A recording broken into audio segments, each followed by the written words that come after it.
Cochin marine drive കൊച്ചിയിലെ ഒരു പ്രധാന ആകർഷണവും വിനോദസഞ്ചാര കേന്ദ്രവുമാണ് Marine Drive. APJ Abdul Kalam Marg എന്നാണ് ഇപ്പോൾ ഇതിൻ്റെ പുതിയ പേര്. കടലിനോട് ചേർന്നുള്ള മനോഹരമായ നടപ്പാതകൾക്കാണ് മറൈൻ ഡ്രൈവ് എന്ന് പറയുന്നത്.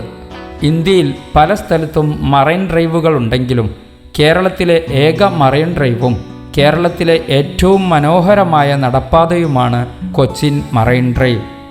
വടക്ക് ജങ്കർ ജെട്ടി മുതൽ തെക്ക് എറണാകുളം ബോട്ട് ജെട്ടി വരെ വ്യാപിച്ചു കിടക്കുന്ന കൊച്ചിൻ മറൈൻ ഡ്രൈവിൽ പബ്ലിക് ഗ്രൗണ്ട്, സ്കൈലൈൻ അപ്പാർട്ട്മെൻറ്റുകൾ, Federal Bank building, GCDA Shopping Complex, Kerala Trade Centre, Abad Bay Pride Mall, Pioneer Towers, Hotel Taj Gateway, Alliance Residency, DD Samudradarshan apartment, children's പാർക്കുകളായ Indira Gandhi Priyadarshini Park, Nehru Park, Subhash Park എന്നിവ ഇവിടത്തെ പ്രധാന ആകർഷണങ്ങളാണ്.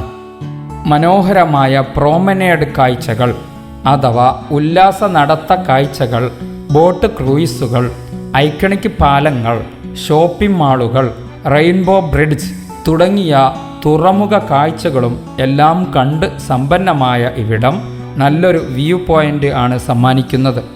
മറൈൻ ഡ്രൈവിൻ്റെ വടക്കൻ ഭാഗത്തുള്ള പൊതുമൈതാനം പ്രധാന പ്രദർശനങ്ങൾക്കും പ്രത്യേകിച്ച് കേരള രാഷ്ട്രീയ രംഗത്തെ പ്രധാന നാഴികക്കല്ലുകളെ അടയാളപ്പെടുത്തിയ വേദി കൂടിയാണ്.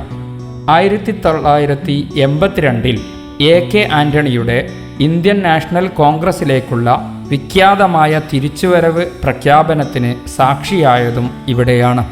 ഇതേ കായലിനോട് ചേർന്ന് തന്നെയാണ് കൊച്ചിയിലെ കണ്ടെയ്നർ ടെർമിനൽ നിലകൊള്ളുന്നതും. ശരിക്കും ഇതാണ് കൊച്ചിയെ കേരളത്തിൻ്റെ വ്യവസായ നഗരമാക്കി മാറ്റിയത്. അതിലുമുപരി കൊച്ചി മറൈൻ ഡ്രൈവ് എന്ന് കേൾക്കുമ്പോൾ ഏതൊരാൾക്കും ഓർമ്മ വരുന്നത് കൊച്ചിൻ ഷിപ്പ്യാർഡും മറൈൻ എഞ്ചിനീയറിംഗുമാണ്. ലോകമെമ്പാടുമുള്ള കപ്പൽ ഉടമകൾ, കപ്പൽ മാനേജർമാർ, ഓപ്പറേറ്റർമാർ എന്നിവരുടെ പ്രധാന സങ്കേതമായ ഫ്ലോട്ട്ഷിപ്പ് റിപ്പയർ മെയിൻ്റനൻസ് കേന്ദ്രമാണ് കൊച്ചിൻ മറൈൻ എഞ്ചിനീയറിംഗ്. സിനിമ ഷൂട്ടിങ്ങിൽ വരെ ഇടം ലഭിച്ച പ്രധാന ആകർഷണങ്ങളായ റെയിൻബോ പാലം, ചൈനീസ് ഫിഷിംഗ് നെറ്റ് പാലം, ഹൗസ് ബോട്ട് പാലം എന്നീ കൊച്ചിയുടെ പ്രധാന ആകർഷണങ്ങളായ 3 പാലങ്ങൾ കൊച്ചിയുടെ സംസ്കാരത്തെയും ചരിത്രത്തെയും പ്രതിഫലിപ്പിക്കുന്ന തരത്തിൽ പ്രത്യേക രൂപകൽപ്പന ചെയ്ത മറൈൻ ഡ്രൈവിലെ അതിമനോഹര പ്രദേശങ്ങളാണ്. കമാനാകൃതിയിലുള്ള റെയിൻബോ പാലം മഴവിൽ നിറമുള്ള ലൈറ്റുകൾ കൊണ്ട് പ്രകാശിപ്പിക്കുന്നു. ഇത് രാത്രിയിൽ അത്ഭുതകരമായ കാഴ്ച നൽകുന്നു. വെള്ളത്തിനു മുകളിൽ തൂക്കിയിട്ടിരിക്കുന്ന പരമ്പരാഗത കേരള മത്സ്യബന്ധന വലയോട് സാമ്യമുള്ള ചൈനീസ് ഫിഷിംഗ് നെറ്റ് പാലം തടാകത്തിന് മുകളിലൂടെയുള്ള സൂര്യാസ്തമയം കാണാൻ നല്ലൊരു സ്ഥലമാണ്. മരത്തിൽ നിർമ്മിച്ച് ഓലമേഞ്ഞ മേൽക്കൂരയുള്ള പരമ്പരാഗത ഹൗസ് ബോട്ടായ കെട്ടുവള്ളം പോലെ തോന്നുന്ന ഒരു ചെറിയ പൂന്തോട്ടവും ജലധാരയും ഉള്ളതാണ് ഹൗസ് ബോട്ട് പാലം. അപ്രകാരം ഹൈക്കോടതി ജംഗ്ഷന് സമീപമുള്ള നമ്മുടെ രാഷ്ട്രപിതാവിന് ആദരാഞ്ജലിയായി നിലകൊള്ളുന്ന മഹാത്മാഗാന്ധി പ്രതിമയും സമീപത്തുള്ള നാവിക രക്തസാക്ഷികളുടെ ശില്പത്തിൽ ഒരു സൈനികൻ തോക്ക് പിടിച്ച് വീണുപോയ സഖാക്കളെ അഭിവാദ്യം ചെയ്യുന്നതായി ചിത്രീകരിച്ച ശില്പങ്ങളും ഇന്ത്യയുടെ മുൻ രാഷ്ട്രപതി APJ അബ്ദുൽ കലാമിൻ്റെ സംഭാവനകളുടെ സാക്ഷ്യമായി നിലകൊള്ളുന്ന സ്മാരകവും ഇവിടത്തെ പ്രത്യേക സാംസ്കാരിക നിർമ്മിതികളാണ്. ചരിത്ര വിദ്യാർത്ഥികൾക്ക് മുതൽക്കൂട്ടായ ഇന്ത്യൻ നേവി മ്യൂസിയവും 1724 പണിത ഇന്ത്യയിലെ ഏറ്റവും പഴക്കമുള്ള ഡച്ച് ബ്രിട്ടീഷ് പൗരന്മാരുടെ ശവകല്ലറയായ ഡച്ച് സെമിത്തേരിയും ഇന്ത്യയിൽ യൂറോപ്യന്മാർ നിർമ്മിച്ച ഏറ്റവും പഴക്കമുള്ള മനോഹരമായ വാസ്തുശില്പമായ സെൻറ്റ് ഫ്രാൻസിസ് ചർച്ച് എന്ന പോർച്ചുഗീസ് പള്ളിയും അധിക പേരും ശ്രദ്ധിക്കാതെ പോകുന്ന ഇവിടത്തെ ചരിത്ര പൗരാണികതകളാണ്. Bolgatty Palace, Cochin Shipyard, Mattancherry Palace, ജൂത സ്ട്രീറ്റ്, ജൂത സിനഗോഗ് തുടങ്ങിയ കാഴ്ചകൾ കാണാൻ അവസരം ലഭിക്കുന്ന ഇവിടെ നിന്നുള്ള ബോട്ട് സർവീസ് ടൂറിസ്റ്റുകൾക്ക് മഹാ അനുഭൂതി സമ്മാനിക്കുന്നത് കൊണ്ടാകാം കൊച്ചിക്ക് അറബിക്കടലിൻ്റെ റാണി എന്ന പേര് സമ്മാനിച്ചത്. മറൈൻ ഡ്രൈവിലിരുന്ന് വിശാലമായ ജലപ്പരപ്പിലെ വശ്യസുന്ദര കാഴ്ച കാണാൻ കഴിയുന്നത് പോലെ തന്നെ കായലിലൂടെയും കടൽ തീരത്ത് കൂടിയുമുള്ള മനോഹരമായ കൊച്ചി കണ്ടുള്ള ബോട്ട് യാത്ര ഏതൊരു വിനോദസഞ്ചാരിക്കും കുളിർമയേകുന്നതാണ്. കേരള സർക്കാരിൻ്റെയും മറ്റു സ്വകാര്യ കമ്പനികളുടേതുമടക്കം അനേകം ബോട്ടുകൾ കൊച്ചിൻ ഷിപ്പ്യാർഡിൽ നിർമ്മിച്ച ഇലക്ട്രിക് ബോട്ടുകളായ കേരള സർക്കാരിൻ്റെ കൊച്ചിൻ വാട്ടർ മെട്രോയുടെ 40 രൂപയുടെ ടിക്കറ്റിൽ 40 മിനിറ്റ് AC യാത്ര ഒരുക്കുന്ന വാട്ടർ മെട്രോയും കടൽക്കരയിൽ സഞ്ചരിക്കാനാകുന്ന കേരള സർക്കാരിൻ്റെ ക്രൂയിസർ ഷിപ്പുകളും കൊച്ചിയെ ലോകോത്തര നിലവാരത്തിലെത്തിക്കുന്നു. കൊച്ചിയിൽ വ്യാപിച്ചു കിടക്കുന്ന മെട്രോ ട്രെയിനും അതോടൊപ്പം ഷിപ്പ്യാർഡിലെ വാട്ടർ മെട്രോയും ചേർന്നപ്പോൾ കൊച്ചിയെ കേരളത്തിൻ്റെ മെട്രോ നഗരമാക്കി മാറ്റി.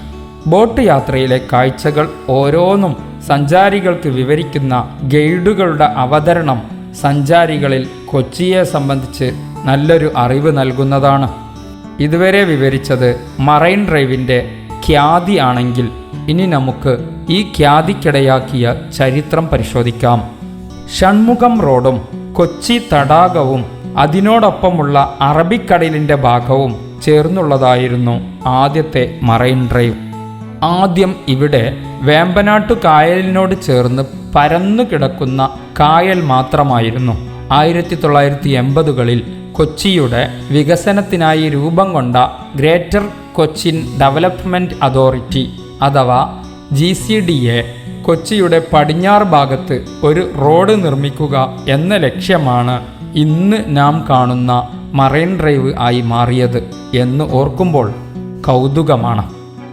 എറണാകുളത്തിൻ്റെ വികസനത്തിന് വേണ്ടി GCDA ഒരു പദ്ധതി ഉണ്ടാക്കുകയും അന്നത്തെ ചെയർമാനായ ജില്ലാ കലക്ടർ കൂടിയായിരുന്ന S. കിഷോർവാൾ ഒരു പ്രത്യേക പദ്ധതിക്ക് രൂപം കൊടുക്കുകയും ഇതിനുവേണ്ടി ഇൻ്റർനാഷണൽ ആർക്കിടെക്റ്റ് ആയ പഞ്ചാബിലെ കുൽബിൻ സിംഗ് ഒരു അതിവിശാല നടപ്പാത ഡിസൈൻ ചെയ്തു സമർപ്പിച്ചു.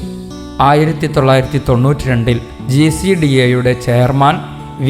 ജോസഫ് തോമസ് IPSൻ്റെ നേതൃത്വത്തിൽ നടപ്പാതയുടെ സൗന്ദര്യവൽക്കരണ പദ്ധതിക്ക് തുടക്കമിടുകയും അനന്തരം ഐക്കണിക് റെയിൻബോ പാലം നിർമ്മിക്കപ്പെട്ടു.